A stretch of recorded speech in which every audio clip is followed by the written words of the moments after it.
Hey guys, welcome to another episode of The Vinyl Den, your channel for record collecting by record collectors. I'm Nick. I'm Ian. Today we're talking about whether or not controversy is good for music.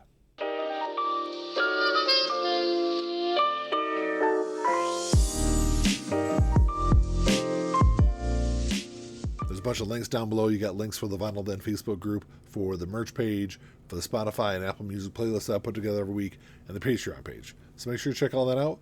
Like always, if you enjoyed the episode, make sure you give me a thumbs up, hit that subscribe button down below, and make sure you hit that notification bell so you're notified every time I release new episodes.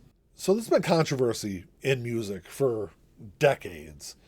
And That's a very controversial statement. let's fight.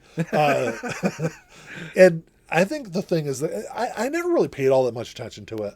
But I think over the last several years, I'd say over the last decade, as more and more people have talked about rock music being dead and how it's really rock music really isn't interesting anymore, even though there is really good rock music being made, but there's not this like public eye on rock music. And I for a long time, that's what I've always said is like we've lost.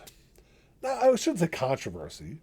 Could be we do have some controversy. We've lost these like big crazy moments in rock music. We still have that in other genres. I mean, you still got that. The big talk over the last several weeks has been Drake versus Kendrick Lamar, and they've been going back and forth. But that's like feuding. That's like, I mean, to me, it's funner to hear about a rock band that destroys a hotel room and like It's funner? sets a car on fire, for fun, than hear that two rap artists have beef. That's what I'm saying. But that's a controversy. Yeah. The thing is, going back to what you're saying is like it's those big, like crazy, outlandish moments that we just don't have in rock music, and really haven't had in rock music in a long time. And I think that's kind of where, and I don't want there to be like artificial beef. Like, yes, I don't know why people are still asking Corey Taylor about anything. Because I feel like that's like That's all he ever does is just have beef. Yes. I feel like he tries to have beef all the time. Like in any interview that he does. And there was, of course, the feud with him and Machine Gun Kelly and him and pretty much everyone else. But I feel like that really hasn't got the same traction as... Well, because it's Corey Taylor. No one and that's cares. possible. That's possible. Yeah. He's a very opinionated guy.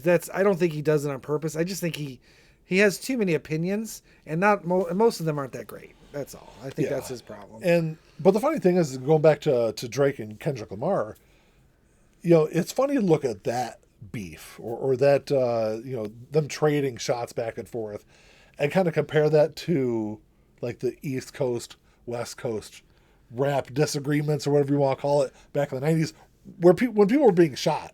I was just going to say, disagreements?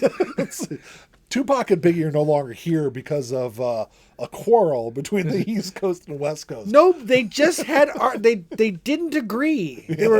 They had complaints and they solved them in a But it's funny to way. see like what all that was. Kind of compare that from 25 plus years ago to what it is now. But even like the minor things today, the Machine Gun Kelly Eminem beef a few years ago, probably quite a few years ago now, really kind of brought, like Machine Gun Kelly was doing great things in his career. I mean, he had several #1 albums at that time, but it brought a whole new group of people to his music. I'm starting to think he might be the problem because you just named two feuds that involve Machine Gun Kelly. What's the common denominator there? But, I think that's the kind of thing, the issue I've seen with rock music over the last several years is there aren't those big personalities. There aren't those outlandish moments that, yes, and I know people are going to make comments and say, well, it's about the music. And you're right. It is 100% about the music. I should say 100%, but it's mostly about the music. But it's the ability to draw in new fans outside your, same small or decent sized fan base. Right. That really kind of makes the difference. Well, it also creates when you have even if it's not true necessarily or it's exaggerated, people always remember that the Who were the ones who tore up the hotel room, and Led Zeppelin and Ozzy biting the head off the bat, which is completely true, but not true the way it's told. But it's legendary. It's or Ozzy snorting ants. Well, that came much later. Yeah. That was more of a story that came later. But Again, probably happened. I wouldn't put it past him, but let's face it, it's probably exaggerated. He probably snorted like 2 ants. Yeah. Which is still too many. I mean, Indeed. And one too many bat heads in his mouth. Sure. But, again, it's all the exaggeration, but it becomes legendary. yeah. Artists it builds that lore. Yeah, artists today are never going to have, even say for the last, like you said, maybe 10, 15 years, these artists the rock artists specifically, are not going to have that legendary status. Yeah. I will say that there are some feuds that seem fake. Okay. Or seem, put together just to be publicity stuff. Yes. And there's others that seem legitimate. Machine Gun Kelly had said some things to Eminem's daughter in a DM that he absolutely should not have said. But there is a story there though. Okay, well that's fair. But again, it's not. It shouldn't be public. Yeah. Just because they're public people doesn't mean their private arguments and disagreements should be public, become a part of their personalities. Yeah. But even if it does, for whatever it's worth, I don't know. To me, it seems like, the stories, the legendary stories you hear about, like Zeppelin and all these artists from the past, are just that. They're legendary. You hear these stories today, you're like, really? Yeah. That's not going to last. Yeah. That might be big now, but 10 years from now, 20 years from now, no one's going to be going, oh man, did you remember that time when Drake and Kendrick Lamar were fighting over something? I mean, it just doesn't make sense that's where we've gone to, Is it a generational thing? Possibly. And if it is, it's not like a back and forth. It's like each generation gets like less and less. No. I don't know. I don't want to say anything negative because I'm not one of those people who like think Gen Z's the worst generation ever. They have bad properties, but so does every generation. Yeah, well, not Gen X. No, not because we were forgotten. We're the forgotten generation. No one cared, and as a result, we don't care. But is it just that each generation gets softer? I think maybe one of the big things is to kind of look at it, kind of step back from it, is I wonder how many of those bands from the 70s, 80s, early part of the 90s would have that same lore, those same outlandish antics if they were out today. Had cameras not. Oh, I see. I think like everything's videotaped yeah. now. So you couldn't have a situation where an artist or band X does this big crazy thing and then kind of exaggerates on it because it's all. Well, I don't think they ever exaggerate. Ozzy didn't exaggerate the bat thing. The public did. The public did. You can't embellish something or you can't exaggerate something if there's 1,000 videos of it. Correct. Happening. Yeah. So maybe that kind of plays into some of it, but I think rock music needs to have these big personalities to really kind of help push the genre forward, to bring more people into the genre. Because the big thing is with rock music, it's not the bands that have existed for 10, 15, 20, 40, 50 years making good music, which is still part of it. It's also those great young late teens, early 20s kids that are doing cool and interesting things in their garages. They're going to transform rock music over the next couple of years. Those are the bands that we want to have, get inspired by these big personalities. And I guess you could argue that could lead to like shticks, because I'm just sitting here thinking like masks. Yeah, I mean, yes, in a sense, because not to hate on Slipknot, but no, but I was gonna say Ghost as an example. I mean, yeah, Ghost as a unit, as an entity, is pushing the boundaries because their shtick is kind of blasphemous, and we're in a time that is really we're kind of frowned upon. Yeah, well, I think we're entering a new satanic panic kinda in this country.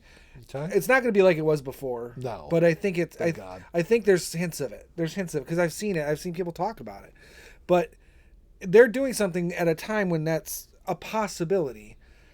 But if you look at Tobias Forge, who is essentially the brains of Ghost. He is Ghost. He is Ghost. He's also like kind of a nerd. And he seems like he's like the nicest guy you could ever possibly meet. He reminds me of a youth pastor. Yeah, that's what I mean. It's like he seems like the nicest guy you could ever meet. But then he does the ghost thing. Yeah. And it's not like really bad. It's not like, Misfits were back in the day saying the things that they say. That's what I was going to say is like, I feel like there's always been bands that have had those shticks. Right. Alice Cooper, Kiss. Well, I think Kiss is essentially the same on stage as they are off stage. No, that's possible. Just minus the makeup. But, the Misfits, you mentioned the Misfits, their look and all that stuff, the Devil Lock, and, even in I don't think there was as many in the 90s. There wasn't, because the 90s was pretty straightforward, but you still had some of the, I wouldn't say the bad boys of rock or bad characters of rock then. That was kind of gone, because it was kind of replaced with more of a, I don't know, the darker side of rock. It was more realistic. I think that what happened in the mid-90s is labels started looking, especially like after you had this laundry list of grunge musicians dying in the early part of the 90s, I think labels started looking at bands and they're like, look, if we're going to sign you, you need to get your act together. You can't do what these other bands were doing before. Right. You need to sound like those other bands, just don't act like those other bands. You become a liability to the label. Yeah. And that's fair. But, maybe something's lost in that too. I think since then, labels have kind of homogenized rock music. But. Well, and I think they've done that on purpose because it makes it easier. Well, it makes it easier to sell and it makes it easier to replace. Exactly. People pile on Nickelback, and I have before. And I still will. I think that's something that was going on in rock music in that middle part of the 2000s. That Creed was kind of done before then, but I still feel with Nickelback and a lot of other bands like that in the rock genre, I think it kind of goes back to the labels though, how they wanted something that they could just push out, mass produce, and then when they were done making great music, they could just discard it and be done with it. And it really kind of made it almost kind of forgettable. Because you're right. I mean, if you really think about it, that late 90s was everything was starting to thin out. The creativity, the newness of everything was really starting to thin out. There were still a few coming through, but it was really thinning. And by 2000, 2001 and on, it was just I think it was just water. I don't think it really changed until like 2004, 2005, 2006. Maybe that's but for me it was a little earlier. That's when you saw, punk had kind of gone away, emo had kind of seen its day, and really what was left was kind of this homogenized kind of thing. And there are lots of other bands that were really good rock bands making good albums. They just weren't getting into the mainstream. Right. And a lot of them had been making albums for like 10 or 15 years at that point anyway.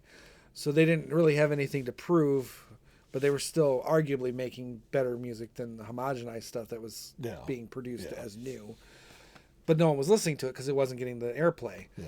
So it's hard to say. As far as like creating those legendary stories, I don't know. I don't think we could ever get that back necessarily. But here's the thing though, because you still see some of that in other genres. You just don't see it in rock music. But I mean, even like, what other genres are there? Hip hop, like we said, it's starting to thin out. Well, I mean, they're still having those, those controversies. They're grabbing headlines. They might not be the same as the East Coast, West Coast stuff. And I just don't think they're going to have the legendary status. They're not going. It's not. That's kind of hard to say. These stories aren't going to have legs. It's hard to say now. True. You don't know what's going to end up. 20 years from now. Yeah, I just hope that when our generation's gone, the generation that replaces us at this age, looking back on their music of today, and they're going to say that, oh man, that story about so and so doing that was crazy. No, they're going to have stories. Oh man, Drake really dissed Kendrick on that one line. I mean, it's not. I guess I'll leave it like this. And I really think rock music in particular needs controversy. It needs some spine. Because it needs something other than the music to help push it out to the masses. I know there's lots of people out there that say rock music does not need to get bigger. It's fine in the underground. It's fine where it is. But I think I'd say 25 to 30 years from now is really when we're going to see if that's true or not. Maybe. Because if we don't have those young upcoming bands, there won't be any rock there music. won't be rock music. It'll just be history. It'll be classical music. Yes. I don't know. It's a really big topic. I know it's hard now in 2024 to kind of look forward and kind of look into the crystal ball and see what rock music is going to be in 15, 20, 25, 30 years. But I just think it needs something. It needs some kind of juice. It needs to get spine. it into the mainstream. I think rock music for sure needs some spine in it. Yeah, but I don't know. Let us know what you guys think. Make sure you drop us a comment down below. Let us know what you guys think about controversy. Do you think rock music really needs something like that to kind of help move it into a whole new direction? But let us know what you guys think. Like always, if you enjoyed the episode, make sure you see a thumbs up. Hit that subscribe button down below. That's all we got. Until next time. Talk to y'all later. Keep on spinning. Peace.